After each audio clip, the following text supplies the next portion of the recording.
So hello students and welcome back to another video tutorial from Genome Biotech, and I'm your host Dr. Nitin Wahi, and in today's lecture we would be discussing about how carbon dioxide molecules are being translocated via hemoglobin. How does hemoglobin act and how do it translocate the carbon dioxide in the blood? How does these carbon dioxide and other molecules are being translocated from one place to another? Now, how does this process takes place? What happens in the carbon dioxide translocation that we are going to look forward? Okay, so you can look here. You're moving forward. See, we have already seen that how does 2,3-BPG act? That what is 2,3-BPG and how does 2,3-BPG act? So I've already told you that 2,3-BPG was a compound which was acting over the deoxyhemoglobin and was replacing and was liberating the oxygen from the deoxyhemoglobin. Okay, that I have already told you. BPG was reducing the oxygen affinity for hemoglobin by 26 times.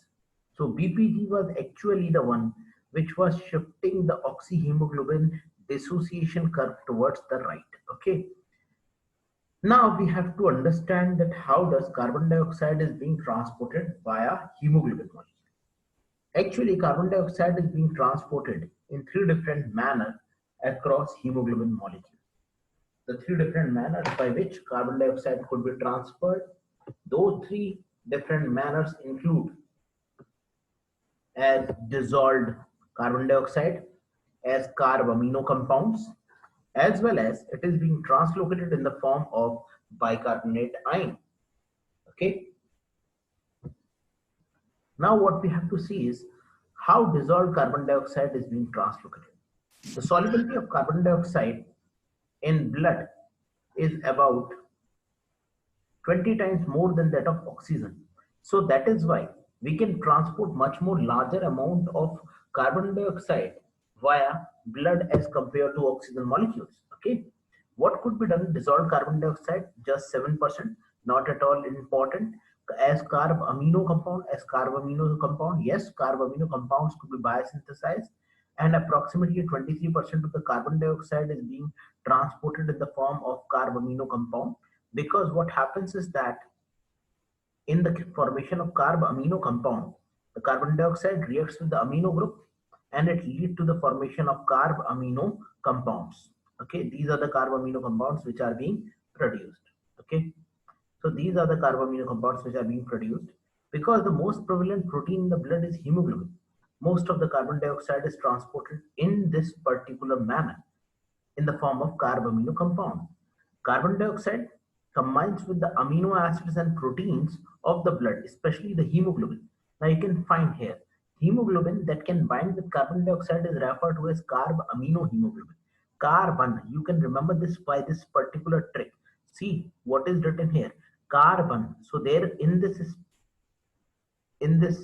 uh, gas carbon dioxide, the the combination with hemoglobin will lead to the formation of carb amino hemoglobin, whereas in the case of carbon monoxide it will lead to the formation of carb oxyhemoglobin. Okay, carbon monoxide, see this is very important. Carbon monoxide, carbon monoxide, you can note it down, monoxide will form will we all know that, will form carboxyhemoglobin.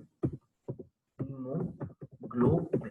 Okay, it will form carboxyhemoglobin instead of carb amino hemoglobin. And whereas when you are going to talk about the ozone, it will form methemoglobin, while ozone will form methemoglobin. Okay, will form methemoglobin. Okay, so this type of things can happen. Now the next is referred to as bicarbonate ions. Now there can be bicarbonate ions. This is of the most importance. Why? Because the greatest percentage of carbon dioxide, approximately 70% of the carbon dioxide, is being translocated or it is being transported in the blood in the form of bicarbonate ion. Bicarbonate ion refer to HCO3 negative ion, and so majority of the carbon dioxide is being transported in the form of HCO3 negative ions. These HCO3 negative ions are the one that would be transporting the largest amount of carbon dioxide, and this HCO3 gets dissociated. H2CO3 gets dissociated into two molecules. One is the proton that is being produced, another one is the bicarbonate ion that is being produced. The bicarbonate ion being HCO3 negative and the proton being H positive. So these are the two molecules which are being produced by the degradation of H2CO3. You can just write a single reaction. H2CO3 arrow dissociates into H positive ion and HCO3 negative ion. Okay. Then there is a phenomena that is referred to as chloride shift, which is also referred to as the Hamburger's phenomena. And there is another phenomena which is referred to as the Haldane effect. So let us try to understand what is this chloride shift and what is this Haldane effect. So how does chloride shift and Haldane effect influences the formation of other different types of structure, and what are these and how they influences the homeostasis in our blood. Okay, just a minute.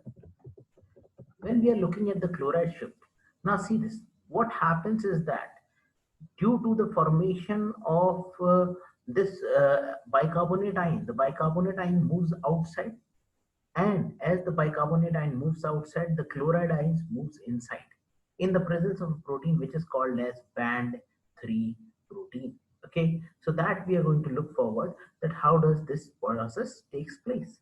Just a second. Just a second.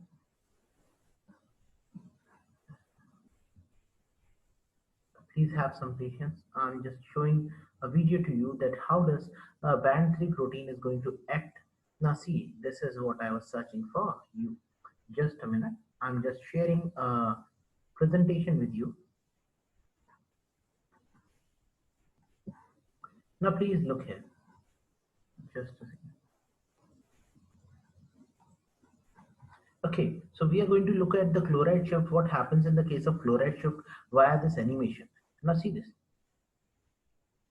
In this animation, what you are going to welcome to my YouTube channel. Today, shift dioxide is. See what happens in the case of chloride shift is that after the cellular respiration has taken place, then this is the carbonic anhydrase enzyme. Carbonic anhydrase enzyme catalyzes the reaction of carbon dioxide with water molecule. As the carbon dioxide with water molecule reacts, both these combines together, and this lead to the formation of carbonic acid. And that carbonic acid will be produced in the case of RBCs.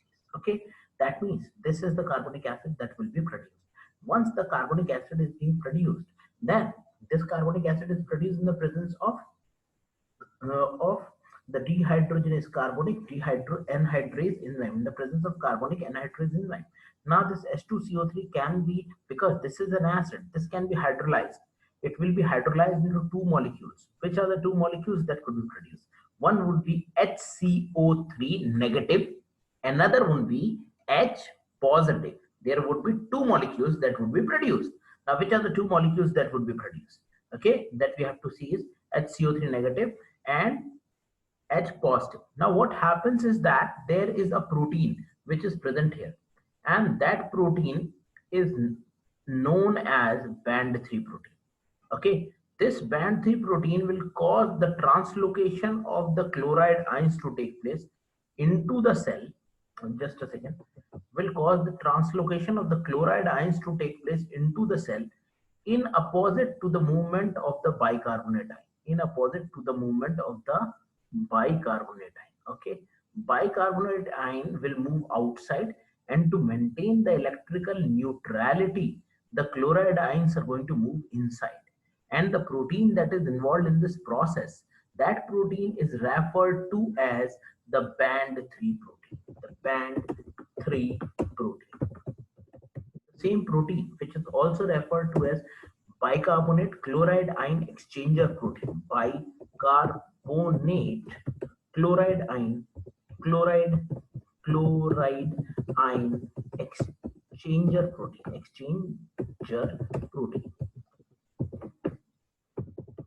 This is the protein that will be exchanged. Okay, once it has been exchanged, then chloride is going to move inside. Inside, the chloride molecules will react with potassium ions and will lead to the formation of KCl. Okay, so the phenomena that is referred to as Hamburger's phenomena, also referred to as chloride shift, is what? It is actually shift in the position of chloride ion into the cell as the bicarbonate ion moves out of the RBCs.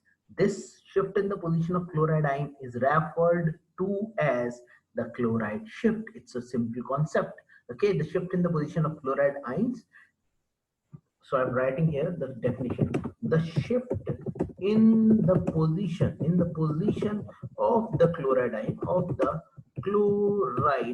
ions as HCO3 negative, as HCO3 negative moves out of the RBCs, Okay, so this phenomena is commonly referred to as the Hamburger's phenomena, also referred to as the chloride shift. Okay,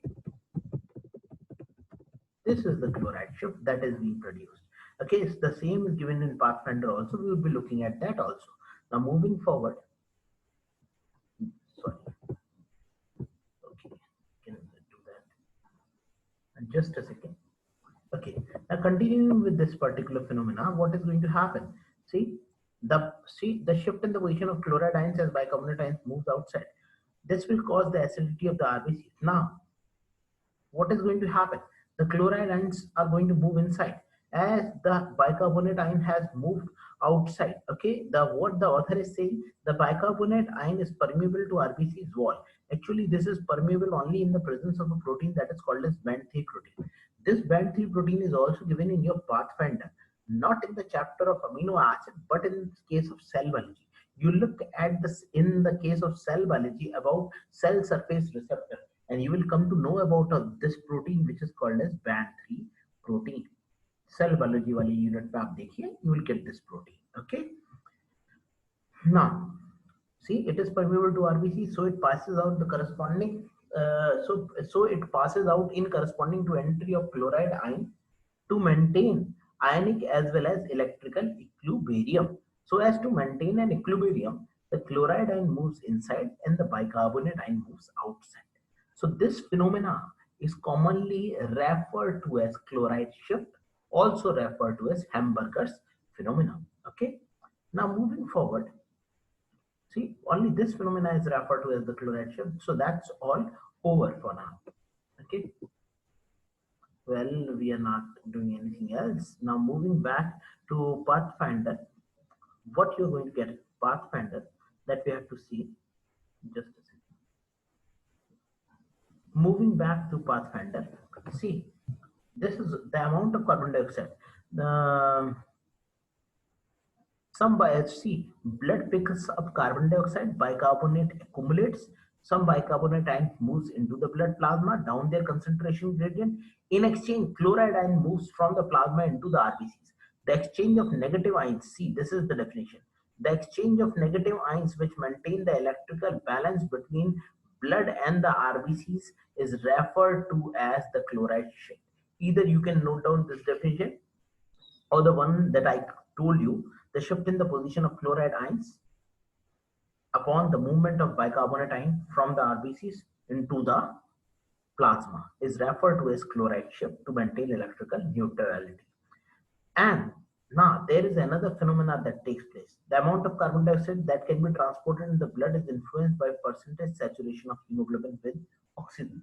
The lower the amount of oxyhemoglobin, the higher the carbon dioxide carrying capacity of the blood. This relationship is referred to as Haldane effect. Now, to understand Haldane effect, you must understand where does Haldane effect takes place. Haldane effect occurs at the level of tissue fluid. So I would be talking to you about Haldane effect. Just a second, I am taking a whiteboard. Okay. So now we are going to talk about the Haldane effect. Probably this whiteboard is visible to. Please move this window away from the shared application. What do you mean by this? Okay, now see this. What happens? See this, these are your lungs. These are the alveoli of your lungs. Okay, now within the alveoli of your lungs, what is coming out from outside? The carbon dioxide and oxygen molecules are present. Actually, it is this alveoli of the lungs is being lined by several different types of blood vesicles. There are several different types of blood vesicles which are present, and these blood vesicles are flowing in your body along with the alveoli of the lungs. Okay, so I'm just taking these as blood vesicles.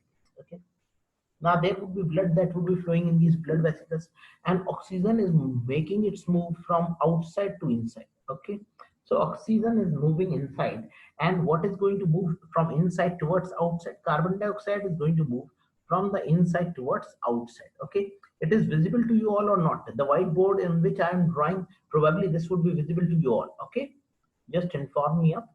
The carbon dioxide is present, and this carbon dioxide is going to move from inside towards outside. Okay, so this is going to be moving from the RBCs into the alveoli of the lungs. This is the alveoli of the lungs. Okay, these are referred to as the alveoli.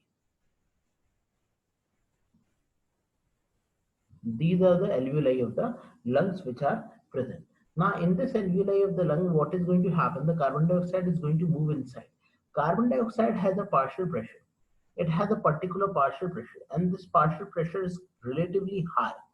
It is much more higher as compared to the partial pressure which is present in the air. This partial pressure is approximately equals to 105, whereas mmHg,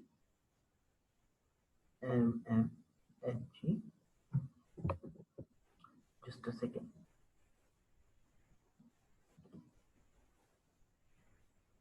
Whereas the partial pressure of oxygen, the partial pressure of carbon dioxide which is present in air is very less. Partial pressure of carbon dioxide in the air is less, as the partial pressure of CO2 in air is less, than that in the lungs, in the alveoli, in the blood vesicles lining the alveoli. So CO2 diffuses. So CO2 diffuses from deoxyhemoglobin, while hemoglobin into alveoli, as the partial pressure of the oxygen is much more higher in the alveoli. It is approximately 115 mmHg. So oxygen diffuses into the alveoli, from the alveoli into the RBCs, and carbon dioxide diffuses from the RBCs into the alveoli.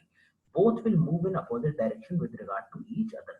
Firstly, let me write it down. So CO2 diffuses from deoxyhemoglobin into alveoli, while the oxygen moves from alveoli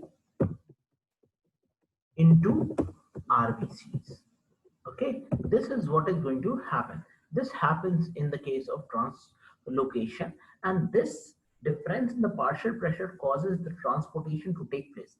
Such type of effect which is being produced is commonly referred to as the Haldane effect. This effect is commonly referred to as the Haldane effect. Okay, so I do think now it will be clear to you.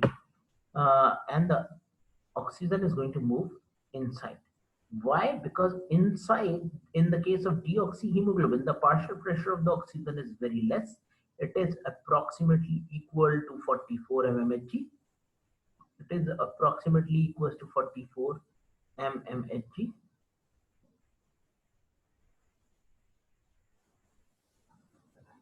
And here it is approximately equals to 115 mmHg.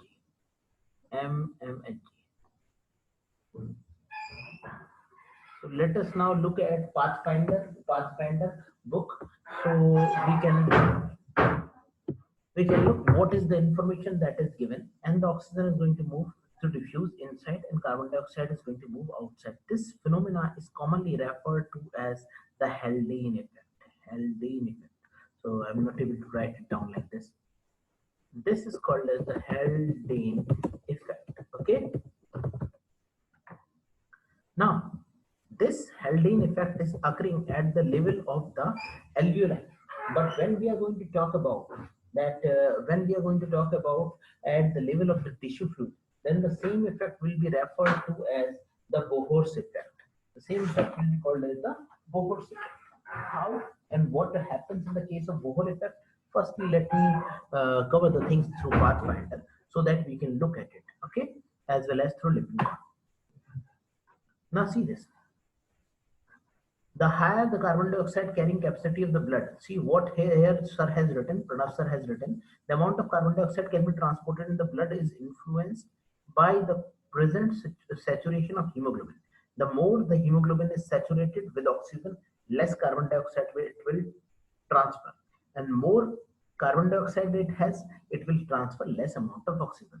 So hemoglobin can either transfer carbon dioxide or transport oxygen at one time. Okay, this is what is going to happen. Okay, now moving forward, so hopefully this point is clear to you. Whenever blood from your left ventricle reaches to a cell, it transport oxygen to the different cells. Okay, at one time it is transporting only one gas, and when the oxyhemoglobin loses its oxygen, then it will uptake the carbon dioxide and it will transport the carbon dioxide at the lungs level, at the alveoli level. Then such type of transport or such type of translocation is commonly referred to as the Haldane effect. Okay, now we have to look at another effect before understanding the behavior of allosteric protein. Firstly, we would be looking at another effect that is called as the Bohr's effect. Okay, so moving to Lippincott, this is the oxyhemoglobin dissociation curve that is present. Okay, now moving to the Bohr's effect, before we won't be going into allosteric first. First we have to look at the Bohr's effect. Okay, another effect that is going to take place. See, this is what is going to happen in the case of Haldane effect. I'm just reducing the size so that I can explain you everything with the help of diagrams. In this diagram, it is very clear. See, in the case of lungs, what is going to happen?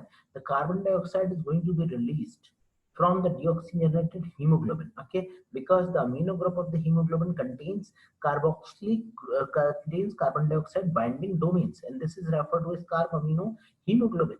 As it loses its carbon dioxide, so the binding sites become free. The binding sites will become free and now will bind with oxygen molecule and will transport it to the tissues. But all these differences, all these movements are taking place because of a difference in partial pressure. The movement of gases is taking place because of the difference in partial pressure, and such type of effect is called as Haldane effect. Okay, now what is this Bohr's effect? What happens in the case of Bohr effect? Bohr effect is just nothing, it's just a modification of the Haldane effect. Now, it clearly says that the release of oxygen when hemoglobin is enhanced when the pH is lower, or when hemoglobin is in the presence of increased carbon dioxide. Now, to understand this, let me take that whiteboard again so that I can understand, I can make you all understand again. Just a second, probably that is not rubbed. Okay, this is not rubbed, so this is good. Now see, I'm making another diagram. Let me make a diagram here. Now see, you know that blood vesicles always moves in a particular direction. Okay, your blood vesicles will be supplied in the form of arteries.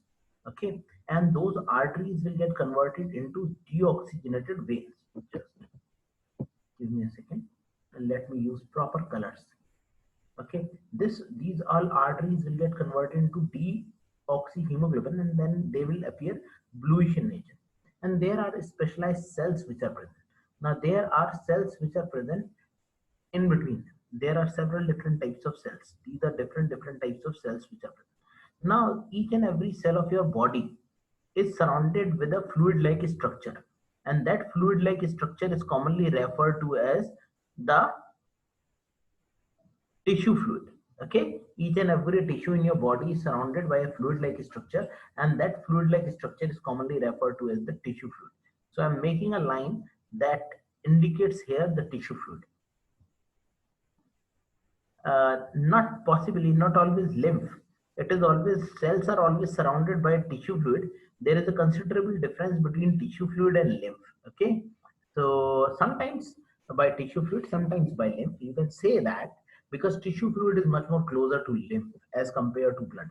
Now, see what happens is that carbon dioxide and other molecules will be transported as the as the blood is going to flow here. There is the oxyhemoglobin which is present. Let me assume that this here the hemoglobin which is flowing is oxyhemoglobin. So I'm taking the red color HbO2,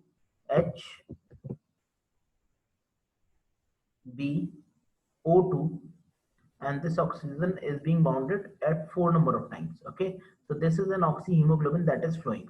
Now as the oxyhemoglobin reaches to the site of tissue fluid, as it reaches to the site of tissue fluid, what happens is that because of higher concentration of carbon dioxide, in tissue fluid, in case of tissue fluid please do excuse me for my writing tissue fluid, because here it is really very tough to write. Okay, there is the tissue fluid which is being produced. Now carbon dioxide is present in the tissue fluid, and so the pH of the tissue fluid is low because of the formation of carbonic acid. At low pH, the oxyhemoglobin loses its oxygen at the level of tissue fluid. This effect is called as Bohr effect. I'm writing what Bohr effect is. Bohr effect occurs at the level of at the tissue fluid level, where it is explained that at lower pH, the oxyhemoglobin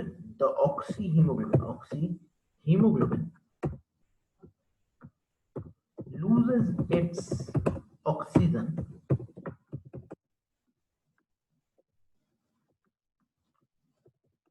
to provide the same to the tissues or cells. This effect is commonly referred to as Bohr effect. Okay, this effect in which the oxyhemoglobin will donate its to oxygen, and now what will happen? This oxyhemoglobin will be transformed. Now, how it would be transformed? This oxyhemoglobin will get converted into deoxyhemoglobin, and now it would be HbO2 whole twice. Okay, so there are only two oxygen molecules which have been bounded, so it would be HbO2 whole twice that will leave the RBCs, that will leave the cells. So this part was referred to as the oxyhemoglobin part. This one was referred to as the artery. Now after the artery, what will arise? After the artery, the vein will arise, because the hemoglobin has been transformed and now it is deoxyhemoglobin which has been produced. So here would be the veins that will be there. Okay, and the veins will be locating the deoxygenated hemoglobin to your heart. This effect is called as Bohr effect. Now there is another effect that is being known, and that effect is referred to as reverse Bohr effect. Reverse Bohr effect. Okay, now okay, there is a query for someone. Length, so the friction of Haldane are opposite function. So the functions of Haldane and Bohr effect are opposite. See, both the Bohr and Haldane effect works in a manner that carbon dioxide from the cells is moving towards outside, and oxygen is going to move into the cell. Okay, now here what happens is that you have to remember that Haldane effect always occurs at the level of alveoli, and Bohr effect always occurs at the level of tissue fluid. So actually what is happening in both the cases, carbon dioxide is being produced and it is being released, and oxygen is going to be taken in. So basically both the things are almost same, but it is taking place at two different tissues. That is why the names are completely different. Essentially they are not opposite to each other. In fact, they share a high degree of similarity with respect to each other. Cells produce carbon dioxide here, RBCs produce carbon dioxide here. RBCs transport carbon dioxide here. Here the carbon dioxide from this tissue fluid will be transported to hemoglobin molecule, and now this hemoglobin molecule will act as deoxyhemoglobin molecule will be able to carry now two carbon dioxide molecules to the site of alveoli where they would be liberated out. Okay. So now what is reverse Bohr effect? Now see, in the case of a pregnant lady, this reverse Bohr effect occurs at the level of tissue fluid. Okay, level of tissue fluid. So this also occurs at the level of tissue fluid, and Bohr effect was also taking place at the level of tissue fluid, but where reverse Bohr effect occurs at the level of tissue fluid in case of developing fetus. So actually the name Bohr effects indicate that there is something that is occurring at the level of tissue fluid, but where in the case of mother's body it would be called as Bohr effect. And to differentiate the Bohr effect which is taking place within the developing fetus within mother body, inside the mother body there is a fetus, that means the mother is pregnant. Now within the fetus body what will happen? It would be called as reverse Bohr effect. So there is a question by a student. The question is lymph, so the fiction of Haldane. No, this I didn't get the concept of pH and Bohr effect. Okay, now see the concept of pH and Bohr effect is very simple. In the case of Bohr effect, you look here, when there is an increased carbon dioxide production, because this is cells, these are tissue, they will metabolize. Each and every cell in our body metabolize and liberates carbon dioxide because they are using molecular oxygen. As it liberates carbon dioxide, see carbon dioxide in tissue fluid will combine with water molecule. And what it is going to produce? It will produce carbonic acid. Carbon dioxide is themselves going to combine with, it is carbon dioxide plus water, because you know that water is the most abundant element among all.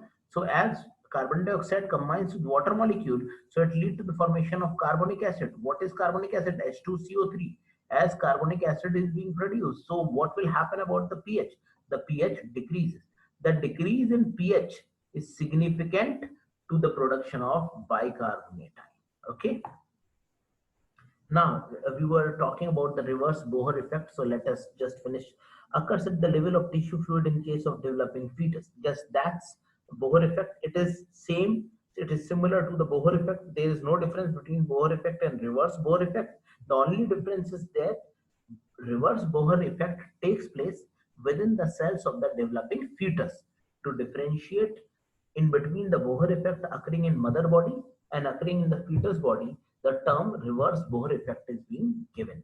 Okay, this is known as Bohr effect and reverse Bohr effect. Okay, so how does reverse Bohr effect work in fetus? Please tell step by step. See, reverse Bohr effect is nothing new. It is of similar things. See, in the case of reverse Bohr effect, I will have to rub certain things so that the slide becomes a bit clear, and I can make another diagram.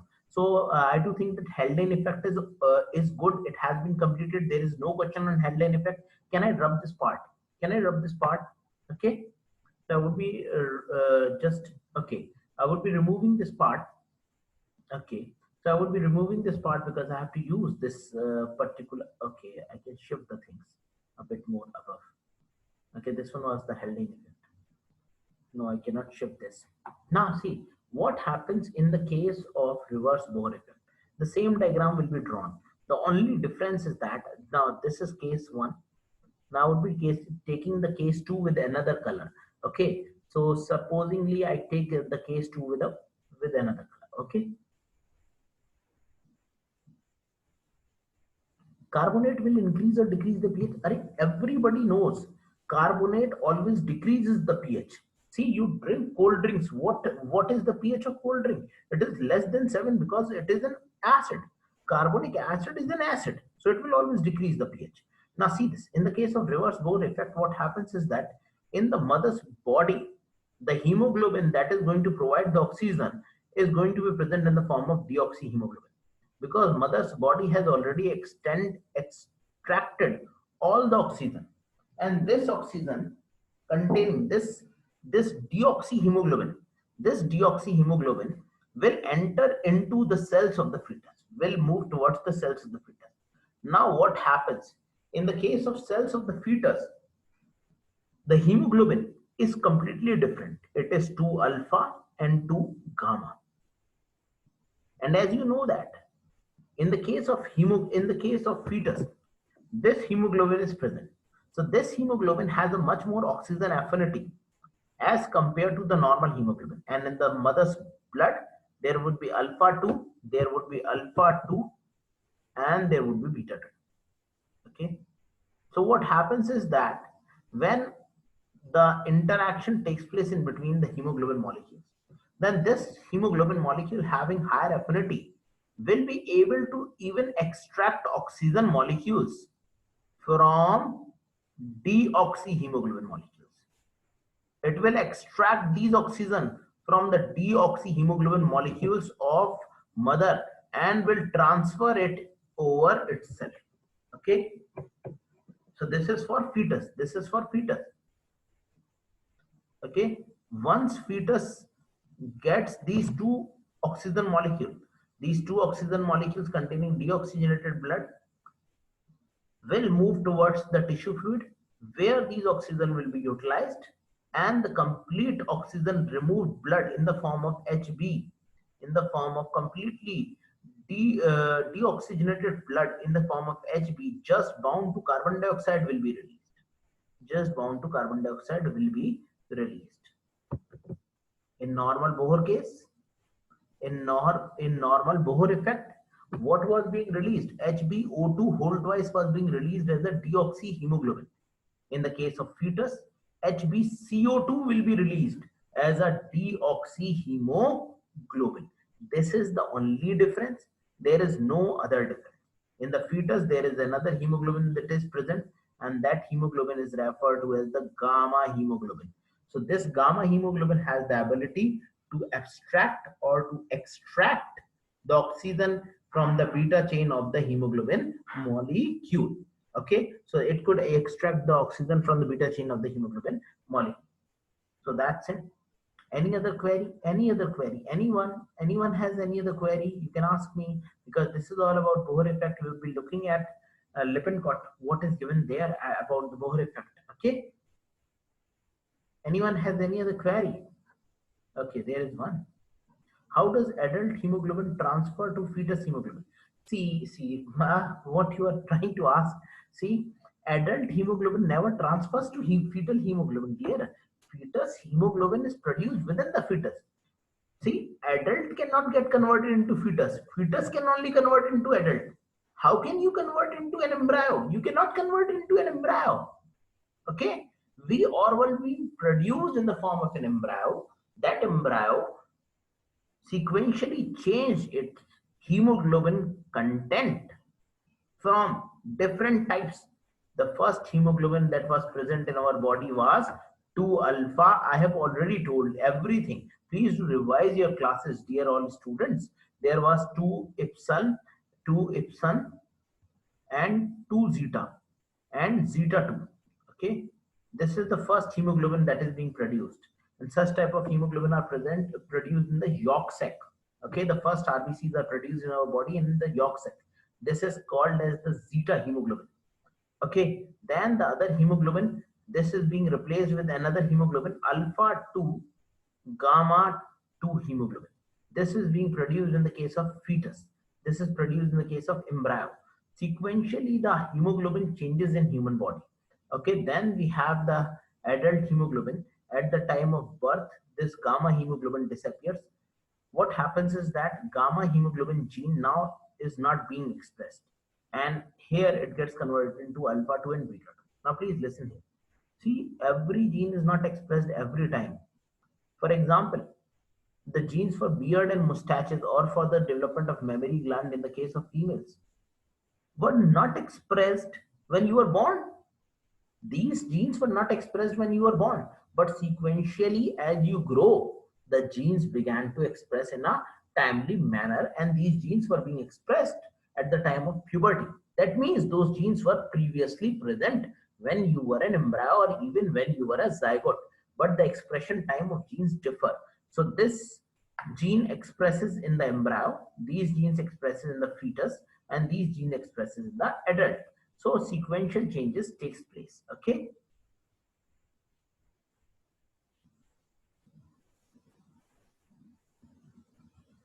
See, beta, this is what I am saying. Beta chain can never convert into gamma. Fetus hemoglobin is not developed from mother hemoglobin. Fetus has its own genetic material. It synthesizes its own protein. Fetus synthesizes its own protein in the form of 2 zeta and 2 epsilon naught. Firstly, then fetus transform itself to 2 alpha and 2 gamma. Then at the time of birth, the fetus, the hemoglobin that will be produced will be 2 alpha and 2 beta. As you told, alpha 2 beta 2 transfer deoxyhemoglobin to alpha 2. What you are trying to see, what you are speaking, what I am explaining, please look here. See, you are saying that how it is going to transfer the oxygen. Now this is mother's body, this is mother's body. Okay, this is a mother. Okay, okay, the mother has two eyes. This is mother's body, and this is the body of the child who is surviving within mother's body. Okay, this is the developing fetus. Then mother will have the alpha 2 and beta 2, and fetus will have the alpha 2 and gamma 2 present within itself. Okay, now what you are saying is that, see what is written, as you told, alpha 2 beta 2 transfer deoxyhemoglobin to alpha 2 gamma 2. Who is saying that deoxyhemoglobin will be transferred? It is not the deoxyhemoglobin that is being transferred, it is the oxygen molecules that are being transferred. See what is going to happen. Why hemoglobin will be transferred? It is always the oxygen molecules that are being transferred from the mother's body into the fetus. Hemoglobin molecule can never directly cross the placenta. Haemoglobin का molecule directly placenta को cross नहीं कर सकता. Please listen to me, let me explain to you in Hindi also. Haemoglobin का molecule कभी भी placenta को cross नहीं कर सकता. हीमोग्लोबिन का मॉलिक्यूल यहां से, जिसका नाम है alpha 2 beta 2, the alpha 2 beta 2 haemoglobin transfer it's oxygen to the fetus hemoglobin, which is completely different, and fetus hemoglobin is HB in fetus hemoglobin is alpha 2 gamma 2 made by fetus of fetus. Okay, so this is only transferring the oxygen molecules and nothing else.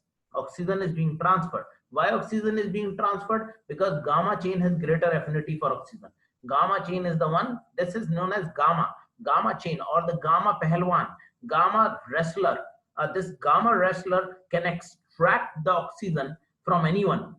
Okay, this molecule was having the oxygen, gamma extracted the oxygen even from the deoxyhemoglobin, because actually deoxyhemoglobin also possesses two different oxygen molecules. Okay, and even now if you have any query, then after the class we can always have a conversation on phone or on WhatsApp. Okay, so this is all about the Bohr effect and the reverse Bohr effect. If you're not satisfied, you can ask me still, no problem at all. Okay,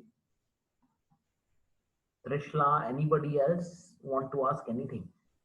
Namrita, Priyanshi, anything you want to ask? So see this. Now moving back to Pathfinder and reading the same Bohr effect from here. See what is going to happen here. The release of oxygen when hemoglobin is enhanced, when the pH is lower, or when the hemoglobin is in the presence of increasing partial pressure of carbon dioxide. When the hemoglobin is present at a place where there is an increased partial pressure of carbon dioxide, as it was present at the level of tissue fluid. Okay, at the level of tissue fluid, because there was high carbon dioxide, so there was high, as there was high carbon dioxide, so there was high bicarbonate ions, so there was low pH. Okay, when the pH is low, Bohr effect will occur and the hemoglobin will release its bounded oxygen molecules. Okay,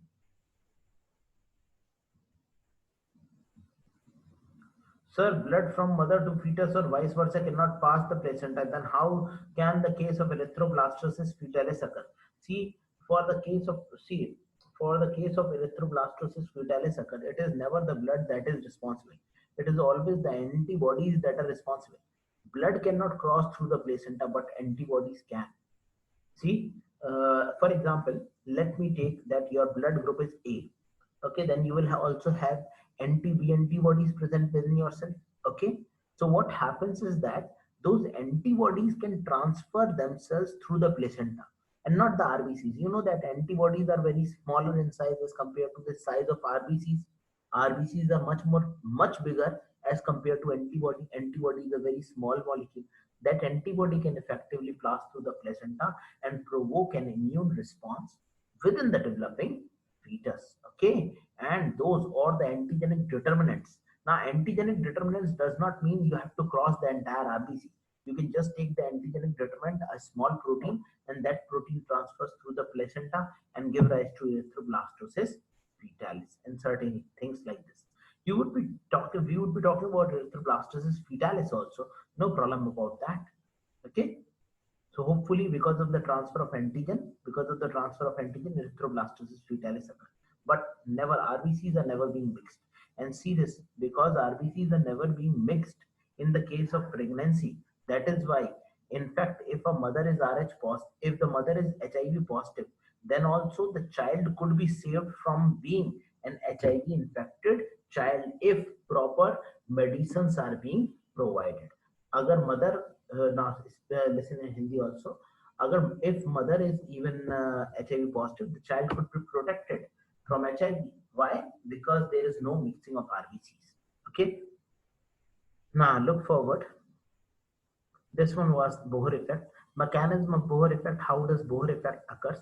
Now what happens in the case of Bohr effect is that the Bohr effect can be represented systematically as this. Now what happens when the decrease in the pH takes place? See, it is written everywhere here. Therefore, an increase in the concentration of protons takes place. When there is a formation of carboxyhemoglobin, when there is a formation of H2CO3, that is carbonic acid.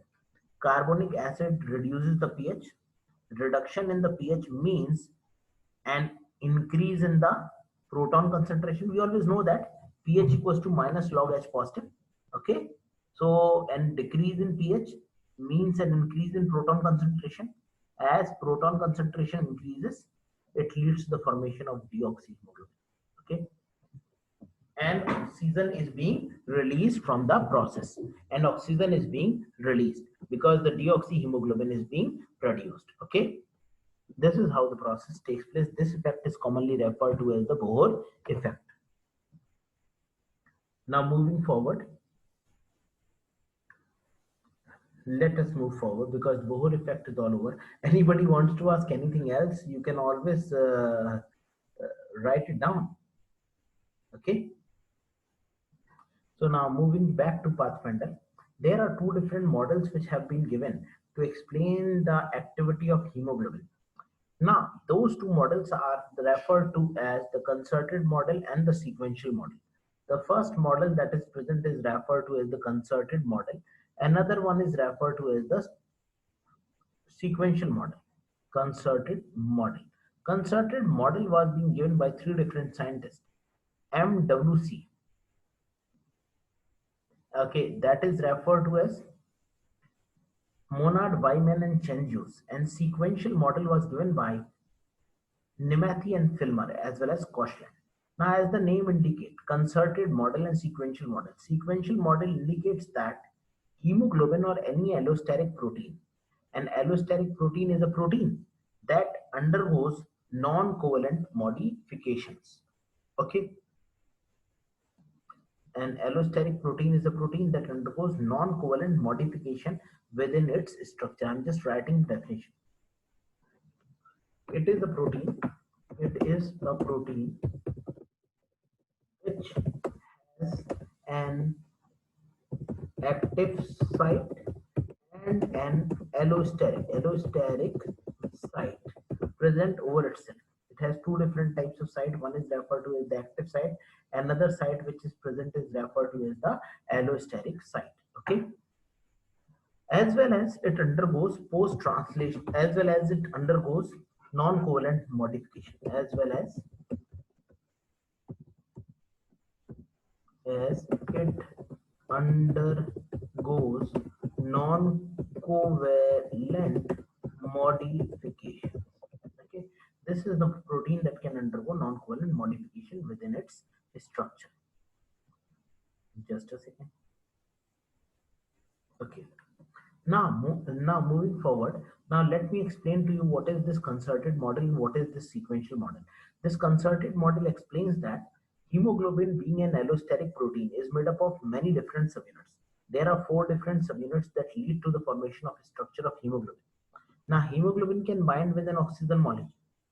Then what happens is that only in the presence of first oxygen molecule, the entire structure of the hemoglobin will be altered. Each and every subunit will change its structure. Every subunit has altered its structure. See this? Every subunit has altered this structure, its structure. Then it is referred to as concerted model. Okay.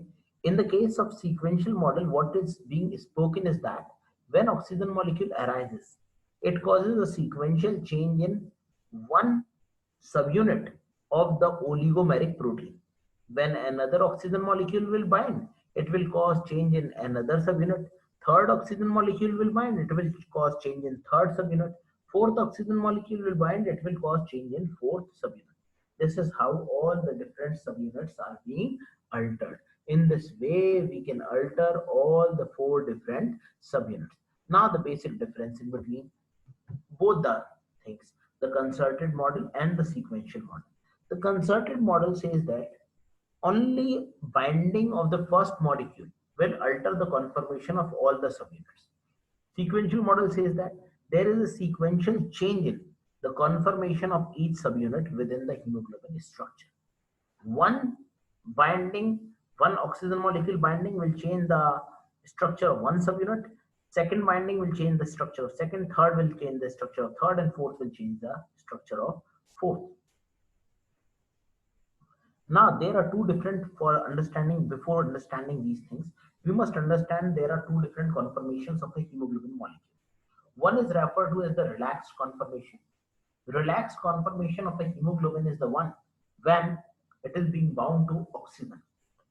Tense conformation, when it is present as a single unit and it is not bound to oxygen molecule. As it binds to oxygen molecule, so there is the relaxed conformation. So what happens in the case of concerted model, it is being shown that allosteric proteins are oligomeric proteins and they are made up of even number of identical subunits. Every allosteric protein will be made up of even number of identical subunits. For example, hemoglobin is made up of 2 alpha and 2 beta. Okay, so it is made up of even number of subunits. There are 2 different conformations. One is referred to as the tense conformation. Another one is referred to as the relaxed conformation. Okay, the binding affinities of the ligand for the 2 conformations are completely different from each other. The binding affinity of oxygen for the relaxed conformation is very high and for the tense conformation is very low. At any given time, all the monomers in an oligomeric protein will have the same conformation. At a particular time, all the monomers will have been present in tense conformation or all the monomers are present in relaxed conformation. Okay. Now moving forward, the sequential model. There is a sequential change that is going to take place from the tense state to the relaxed state. Looking at Lippincott, I am not going into the great details what is written here that you can read. If you find any query, please do WhatsApp it to me. Please do send a message. I can answer all your queries, but only if you can ask. Okay. There are so many students who used to ask, and when I used to call them up, they are not picking their phones. Okay, well, I'm not speaking about someone among this group, but still you can ask me any query if you find me a bit useful for yourself. Okay, now please look here. This is how the process of binding takes place. I'm moving to that particular page. Just a minute. Okay, I have found that particular page. Now see this. The hemoglobin binding. One subunit binds to the hemoglobin, then it will actually causes a sequential change in the binding formation for the second subunit. And then it will change the binding affinity for the third subunit. And the fourth subunit binding affinity will be increased. This is what we have studied in the case of Hill's plot. Hill's plot, the value of N for hemoglobin was 2.6 to 2.8. That means if the first oxygen molecule binds to hemoglobin in 10 seconds, the second will bind to oxygen hemoglobin molecule in 10 divided by 2.8. The third will bind to hemoglobin in a fraction of time, that is 10 divided by 2.8 divided by 2.8, and the fourth in a fraction of time, that is 10 seconds divided by 2.8 into 2.8 into 2.8. So what happens is that sequential model explains that the binding of first hemoglobin molecule with oxygen facilitate the binding of another, facilitate the binding of another and of another, and later on it leads to the formation of a tetramer of hemoglobin molecule. This is how the structures are being produced. So sequential model is considered to be best as compared to the concerted model of hemoglobin structure. Now moving back, see this, what is written here is that there is a line which is written, see, for this reason, because see, the interaction causes the site to change in its conformation, which in turn affects the binding constant of 3 sites that are still vacant. The interaction that is going to take place, there are interactions which are going to take place, and the interaction that is going to take place that will alter the conformation to take place. As it will alter the conformation, so it will change the binding affinity of the other sites which are still vacant. As a single binding will change the binding affinity for another molecule, and then another molecule, then another molecule, and the entire structure will be completely altered. That is why there is a sequential change that is taking place. That is why the model is commonly referred to as the sequential model. This is what happens in the case of sequential model. Now, protein sequencing. We have already finished protein sequencing. So what was protein sequencing? I have already finished it out with you all. The video lectures have been shared. Those students who are new, protein sequencing will be dealt again in another class that would be taken by me. Now this is all over. Moving forward, this is all over because protein sequencing has been done. Now, protein assays. Now, what are the different types of protein assays that we have to see? Now, what do you mean by? Please do solve all the different MCQs and test and evaluation books question, as well as I have gotten approximately 7 books from you for you all, so that you can solve those 7 books and we could achieve some good results. I would be sharing all those different books with you in your group. There you can look at all those books. Now, protein assays. What do you mean by protein assays? To determine the amount of protein in an unknown sample is known as protein assays. Now, we have to determine the amount of protein in unknown samples. Then the assay is referred to as the protein assays. Okay. The simplest and the most direct methods for protein solution is to measure absorbance. You just have to do one thing. You can measure the absorbance of the protein at 280 nanometer, and you will get to know that whether the protein is present or not, because these 3 amino acids almost absorbs near to the 280 nanometer mark with 257.6 angstrom mark of phenylalanine, 174.8, 279.6 being that for tryptophan. Okay, so all these are aromatic amino acids and they will absorb the UV radiation at 280 nanometer. But the most important thing, the question which was being asked in CSIR, which is the best method for characterization of protein? Okay, the best method for the quantification of protein is based on the protein measurement, absorbance measurement at 190 nanometer through UV radiation. Okay, because protein contain peptide bonds present within its structure.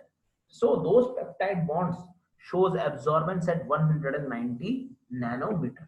So this becomes the most effective method for protein concentration determination. Okay. Now there are several different types of methods that have been developed, that have been used to estimate the concentration of the protein. The 3 methods which are being used are the biuret method, the Follen method, and the Bradford method. The most important and the most extensively used method is referred to as Follen-Laurent method. Do you know that? Which is the most cited paper in the scientific community? Which is the most cited research work in the scientific community whose paper has been cited for the largest amount of time? Yes, you are right. It is always the Fallen-Laurie method. This paper is the highest cited paper in the entire biological scientific community. So Fallen-Laurie method is a method for estimating the protein concentration, for determining the presence of aromatic amino acid within the structure of protein. When you have to determine the concentration of aromatic amino acid, then you use a method that is referred to as Fallen method. In this method, cupric or peptide bond complex is being produced. Okay, the cupricines forms a complex with the peptide bond, and then this is enhanced by a phosphomolybdate complex. Okay, there is a complex which is being produced, and that complex is referred to as phosphomolybdate complex, and this complex is formed with the aromatic amino acids. Then this method is referred to as Fallen method. Okay, in this method, what happens is that Fallen reagent is taken. Fallen reagent contain cupric ions. Cupric ions forms bond with peptide bond. Okay, and this will show a color change in the presence of aromatic amino acid. Then this method is referred to as Fallen's method. Another method which is commonly used is biurate method. In the case of biurate method, it is based upon direct complex formation between peptide bond and cupric ions. It has a disadvantage, it is not highly sensitive. Fallen is basically highly sensitive, but it is used only for proteins that contain aromatic amino acid. That is very important. If the protein will lack this aromatic amino acid, now Fallen method is going to fail. That is why that is why the best method becomes absorption at 190 nanometer, because this value, the results will remain unchanged. Whether you take any protein in the world, the results will remain unchanged with this particular experiment. Okay. The third is referred to as Bradford method, in which a dye is being used. Do you know which is this dye? The dye is Chroma C Brilliant Blue, which is being used. It binds to the free amino acid in the side chain of amino groups containing, especially in the case of lysine. Now again, see, if there is no side chain and the protein is made up of those amino acids which possess small or almost no side chain, then the Bradford method will also fail. This method also has a disadvantage. If the protein is made up of very small side chain containing amino acid, Bradford method will fail. If the protein is made up of non-aromatic amino acid, Fallen method is fail. And as such, biurate method will not fail, but it has very low sensitivity. So these are the three basic disadvantages which have been asked in numerous number of times in every competitive examination. Please do note them down. At least try to write them up in your copies. Okay. Now we would be estimating the protein concentration by measuring the absorbance at 280 nanometer. Now what we have to do is we have to measure the concentration of protein. Okay, how can we measure the concentration of protein? The relationship between absorbance and the concentration can be calculated as linear. The higher the absorbance, the higher the concentration of protein. The lower the absorbance, the lower the concentration of protein. So what is the formula being used is that concentration of a protein is equals to absorbance at 280 divided by path length. As nucleic acid also absorbs near 280 nanometer. So what happens is that sometimes there is a cross contamination of proteins with nucleic acid and nucleic acid with proteins. So if you are going to calculate the protein concentration, you use a formula. And here what you are going to do is that you have to calculate the absorbance at 280 nanometer for the same sample. You take a sample in a QA, measure the absorbance at 280 nanometer. Now in this sample, DNA could also be present. That will also show absorbance. So you measure the same sample at 260 nanometer. Subtract the absorbance at 260 nanometer from the absorbance at 280 nanometer, and you will get the absorbance of proteins. Okay, So this is how protein absorbance is being calculated. Okay, so we would be starting from the metabolism part tomorrow, where we would be talking about the amino acid synthesis. Okay, just the last part, we are going to finish this.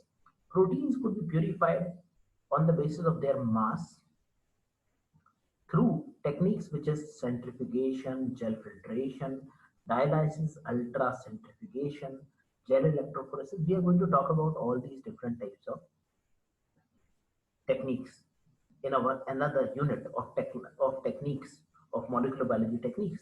Here it is only given that proteins can be separated on the basis of their size.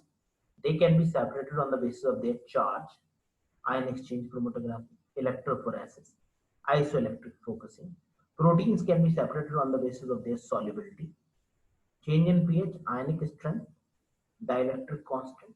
Proteins can also be separated on the basis of their affinity. Okay, so on all these bases we can effectively separate the protein. Okay, so I'm going to end the class here only, and then we can start from tomorrow from amino acid synthesis.